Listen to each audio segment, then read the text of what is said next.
ዛሬ መጥቻለሁ። ዛሬ የምናወራው ስለ ላባችን ክብርና ስለ ነገ ተስፋችን ይሆናል።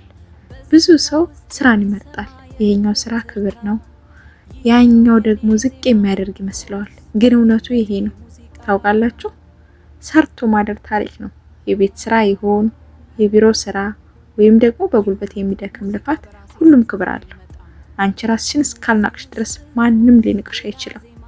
ማንነትሽን የሚወስነው የምትሰሪው ስራ አይነት በላብሽ ድካም ነው።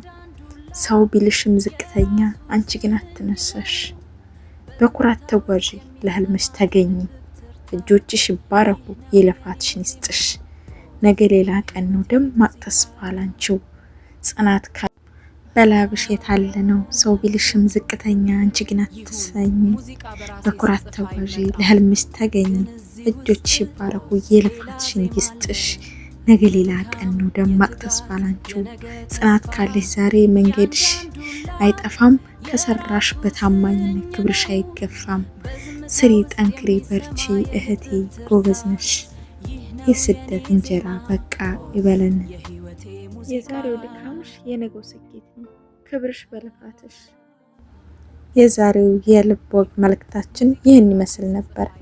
ስትከታተሉት ስለቆያችሁ በጣም እናመሰግናለን። ላይክ፣ ሼር፣ ኮሜንት፣ ሰብስክራይብ በማድረግ አብራችሁን ሁኑ።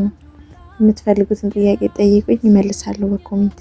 መልካም ቆይታ። በሌላ ቪዲዮ እስከምንገናኝ ቸር ሰንብቱ።